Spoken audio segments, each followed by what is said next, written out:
Datena, o senhor Datena foi fazer uma participação no Flow, pelo visto, né? Eles devem entrevistar todos os candidatos a prefeito de São Paulo, de menos Kim Kataguiri, que não vai ser candidato, né? Tava lá, aquele grupelho dele tava esbravejando. Kim eleito, Kim eleito. Não tinha nem 4% dos votos, né? Você que tá, se inscreve aí, deixa o like aí, tá bom? O Obama era um cara que fazia isso, sabia? O quê? Ficava prestando lia atenção carta. Entendi. Lia carta. Ele lia cartas. Eu me lembro até de uma carta que ele cita, em que tem uma senhora que diz assim: olha, senhor presidente, acabei de colocar os meus 3 filhos na cama e chorei quando eles dormiram. Depois de eu contar uma O história. Obama ele lia a carta. Eu gostaria de saber se ele lia as cartas do povo que ele bombardeava lá. Queria saber se ele se preocupou em saber em ler as cartas da Líbia. Porque a história que eu devia contar é que eu acabo de ser demitida. Eu não sei se eu vou poder dar a eles estudo, casa, se eu vou ter casa para morar amanhã. Olha, isso tudo. Que falta que faz um serviço público de ensino, né? Sabe? Tipo, sei lá, igual a União Soviética tinha, igual Cuba tem, o Vietnã, a Coreia do Norte, a China, sei lá. E coloquei os meus filhos como mais uma desempregada do seu governo. Eu queria saber o que o seu governo vai fazer por nós, pobres ou classe média. E o Obama se Ele fez muita coisa. Carceramento em massa. solidarizou com aquela mulher através daquela carta e procurou melhorar os índices sociais dentro de um país que é a nação mais rica do mundo. Eu achei fantástico. Eu não sabia que o Obama lia cartas. Aliás, eu prefiro ler cartas do que rede social, em que pese eu não ser contra a rede social. Acho que rede social, Humberto Eco definiu muito bem. Quando ele veio ao Brasil, tinha 6 bilhões de pessoas no mundo. Hoje tem 8 bilhões, um pouco mais. Na verdade, a China ainda era o país mais populoso, hoje é a Índia. Tem uma Índia. Ele falou assim, se tem 6 bilhões de seres humanos, quantos imbecis tem na rede social? Não é? Agora tem o outro lado. Imbecil é maioria em qualquer Agora círculo. tem o outro lado. Tem cara como você, que eu acho um cara legal pra caramba. Tem cara que não dá pra você discutir medicina com o cara, porque ele é um puta médico genial.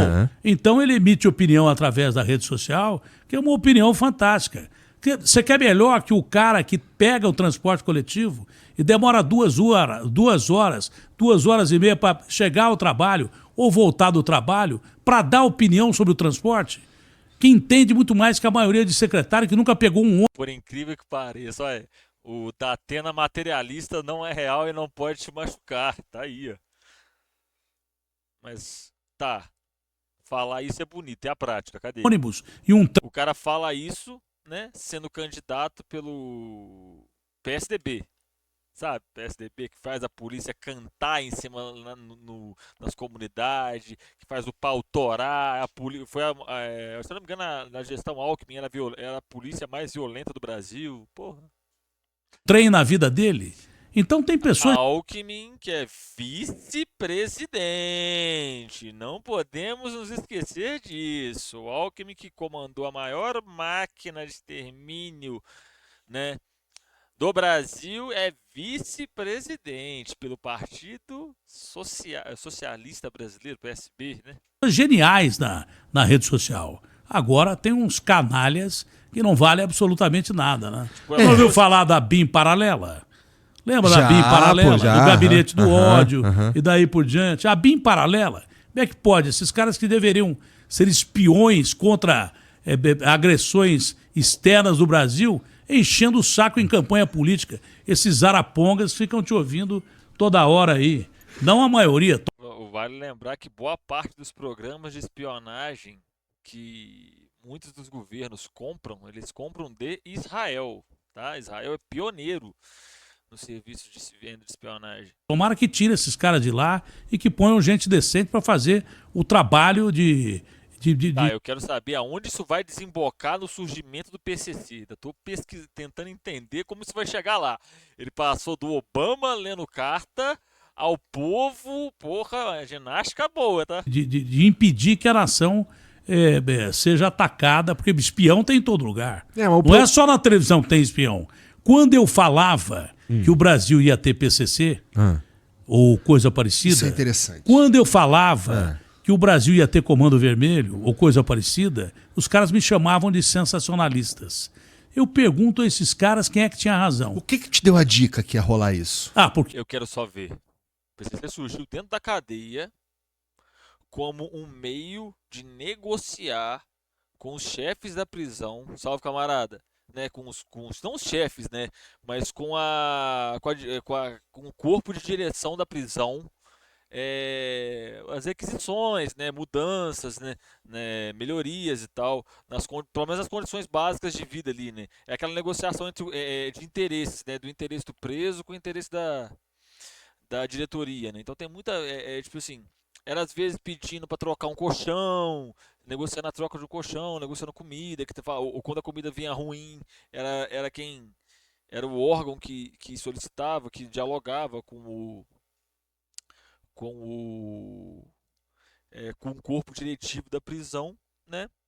E eles têm uma organização, né, muito semelhante, né, à de um partido político, não muito semelhante, é idêntica à de um partido político, né? Então, tipo assim, eu quero ver aonde que ele vai, qual que foi a dica dele.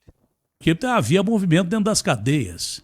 Você achava que isso era divulgado todo dia, botar numa cela onde cabiam 60 pessoas, 300, você ia resolver a situação. Pelo contrário, foram deixando os caras mais putos e aí começaram a cometer erros graves. Começaram a botar sequestrador, que na época não tinha boiada do cara sair antes de cumprir pena.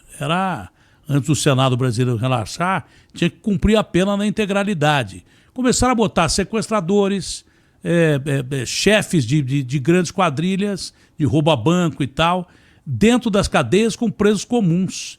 E esses caras tinham mais ou menos uma ideia de esquemas políticos. E começaram a se organizar dentro... Ele acertou.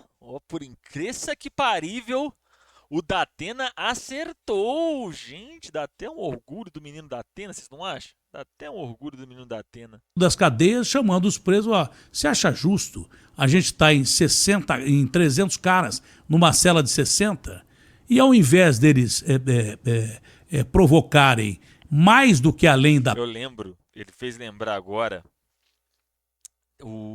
tem uma entrevista que o Ney da Rocinha dá, eu acho que depois que sai o livro dele, né, a biografia dele, que ele fala que ele pediu para ler a biografia do Stalin e o diretor do presídio não permitiu. Pena, o que eles fizeram? Eles deram origem, o Estado deu origem ao crime organizado. Porque os caras ficavam putos dentro da cadeia. Não é que o Estado deu origem. O crime organizado é uma consequência da ineficiência do Estado em lidar com a sua população carcerária, em lhe proporcionar reais condições de ressocialização para que quando ela saia dali, ela tenha a condição de arrumar emprego, né? E aí tem toda uma questão que você tem que ter um aparato de política pública para fazer com que empresas se sintam atraídas a contratar, não se sintam atraídas, né? Mas contrate ex-detentos, sem ficar investigando o passado. Pô, tem caralhada de empresa que você vai aí que a empresa pede histórico, né? Lá de negativo na polícia, não vou lembrar o nome da parada agora. O cara entrava lá, ladrão de bicicleta, saía como adepto do que estava sendo o nascedouro do PCC, do Comando Vermelho, hoje de milícias. Inclusive tem uma série agora que conta a origem do Comando Vermelho, né, que era Falange Vermelha. Coisas que tais. Esse foi um dos princípios que originou o crime organizado dentro das cadeias no Brasil. Tanto que o ex-ministro Jungmann dizia que cadeia é escritório de bandido. E é verdade. Hoje em dia é uma linha de produção de bandido. Você põe lá o cara que roubou um shampoo e tá puto, que tá preso injustamente, ele sai porque ele tem que sobreviver ou ligado a uma facção ou outra dentro da cadeia, senão ele morre. Aí ele sai como soldado do PCC ou da outra facção. Então o que adianta você prender pra cacete se de repente as leis soltam rapidamente, as leis de um Código Penal de quase 100 anos não são reformadas há quase 100 anos e são incompatíveis com a realidade da violência no país. Outro dia eu estava lendo um negócio... Pera, só conferir aqui. Brasileiro, de 1940, isso é verdade. Sobre PEC da violência. O governo quer mudar a Constituição. Porra, pra que mudar a Constituição? Por que não mudaram a lei? Quando eu falava isso há 20 anos atrás, ou outros caras falavam isso há 20 anos atrás, Você falou olha, bastante tem isso. 60 anos, tem que mudar a lei, do Brasil o crime compensa, essas leis são muito falhas. Agora querem mudar a Constituição.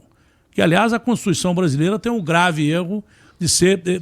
O delírio dessa galera que fala de presídio hoje, os sonhos molhados deles é replicar o que os Estados Unidos fez, né? Para quem não sabe, a 13ª emenda dos Estados Unidos permite escravidão, tá? Lá eles permitem escravidão, desde que você quer ver. Deixa eu pegar aqui, ó. 13ª emenda Constituição Estados Unidos. Vou escrever errado, que eu estou escrevendo correndo. Olha lá. Não haverá nos Estados Unidos ou em qualquer lugar sujeito a sua jurisdição, nem escravidão, nem trabalhos forçados, salvo como punição de um crime pela qual o réu tenha sido devidamente condenado. Então, lá nos Estados Unidos, eles permitem escravidão enquanto dívida, né? É o que vai tratar, inclusive, esse documentário aqui, ó, a 13ª emenda, né? Recomendo muito para quem não viu. E o que acontece? Você tem estados aonde, se a população carcerária baixar, o estado quebra. Implantada por políticos, foi construída por políticos. Nos Estados Unidos e tem um caralhão de páginas. Uhum. A Constituição americana tem 5, 6 páginas e até hoje ninguém muda. São cláusulas pétreas. Inclusive há crimes toda hora com arma, desses malucos que invadem a escola, atirador como esse que atirou no Trump e tal, e ninguém consegue tirar a cláusula de que a arma não pode ser vendida como é vendida nos Estados Unidos, para todo mundo. Todo mundo que não tenha passagem criminal e tal. Mas você compra uma arma se quiser nos Estados Unidos. Compra arma no Walmart nos Estados Unidos, né, velho? Se não, Os caras vendem arma igual vende doce. tiver nenhum crime cometido. Tentam. E ainda falando sobre a prisão, se eu não me engano, era o governador do Arizona que ele falou que se a população carcerária baixasse, eu não estava conseguindo achar a reportagem aqui que falava disso, se a população carcerária do estado baixasse, o estado ia quebrar, porque 90% do PIB do Arizona é vindo de mão de obra prisional. Deixa eu ver aqui, tô conferindo aqui no outro monitor.